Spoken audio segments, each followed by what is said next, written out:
we give sufficient time, we give sufficient time to every regulated entity, every entity that is supervised by the Reserve Bank to comply with the requirements, the regulatory requirements. We give sufficient time, and sometimes, as he pointed out, sometimes it may even look more than sufficient time. And we would not like to act, we are a responsible regulator, we are a responsible supervisor. If everything had been complied, I'm talking about in a general sense, why should we act? I mean, after all, we have a responsibility. It's a responsible institution, RBI. So that's how it is. As you know, as a matter of policy, we don't comment on individual entity or actions that we initiate in such cases. But that anyway, since this question is on the uppermost of mind of most of you, I think I would like to say 2-3 things, essentially to set the context. While we don't want to be discussing the individual details here because that will not be proper. In terms of context, as you all know, that this is a supervisory action on a regulated entity for a persistent non-compliance. Second, such supervisory actions are invariably preceded by months and at times years of bilateral engagement where we not only pointing out the deficiencies but also provide more than adequate time for them to take corrective action.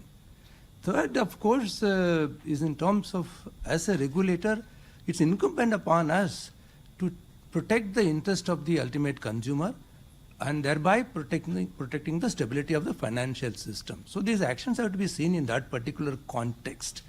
Coming to the second part of your question, what lies ahead? As part of MPC, we don't give a forecast in these matters. So I think you will have to wait, and of course, feedback we have been getting, we'll work on, and as a responsible regulator, suitable steps will be taken to ensure that the customer inconvenience, if any, is minimized. So we will take care. I think with that, we can give a rest to this question and then move on to MPC is my request. You said that worry about the system and all that. There is no worry about the system at the moment. Here we are talking about a specific institution, a specific payment bank. As the Deputy Governor Deputy Governor Swaminathan has already explained, he has provided several details. Similarly, I also don't want to comment on a specific case. But in this context, I would like to make some general observations, not with specific reference to Paytm as such, but some general observations which includes all our regulated entities. So all our regulated entities does not exclude Paytm. It is applicable to all the regulated entities. And in fact, this... Which one? No, the advice is the camera should not focus on this because I have written so many things. This is a private part, so the cameras can focus perhaps on my face. So, but let me, thank you. I think that's very agile on his part. So let me focus on make some general points, and I would like to, make some about 6 or 7 points. Now, first is that over the last few years, as all of you are aware, we have significantly deepened our supervisory systems, approach, and methods. Number 2. Our emphasis is always on, as the Deputy Governor has pointed out, our emphasis is always on bilateral engagement with the regulated entity. And in that engagement, we give focus on, and we are completely focused on nudging the regulated entity to take corrective action. Let me rephrase it. For you to make note, our emphasis is always on bilateral engagement with the regulated entities with focus on nudging them for corrective action. And sufficient time is given for undertaking such corrective action.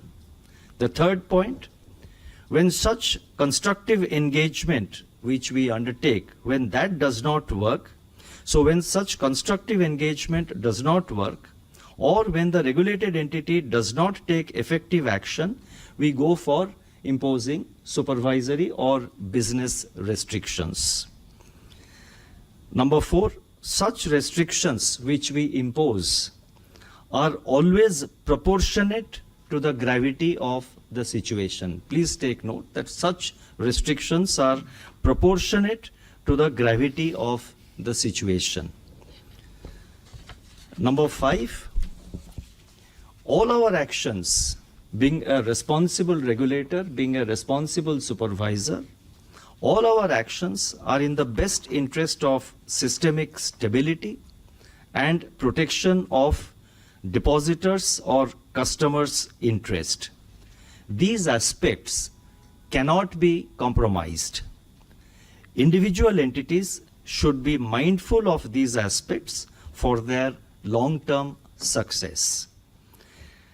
Number 6, over the last few days, we have received a lot of queries, clarifications from various quarters, including, members of the public. You have raised a few questions today. So we have noted all these questions and clarifications which have been sought from us. And based on that, we will be issuing a FAQ sometime next week. So that should address all these questions and clarifications which are being raised by you and which have been raised in the public domain and raised bilaterally with us by various from various quarters. Number 7, finally and emphatically, let me stress and let me emphatically state that the Reserve Bank is and will continue to encourage and support innovation and technology in the financial sector.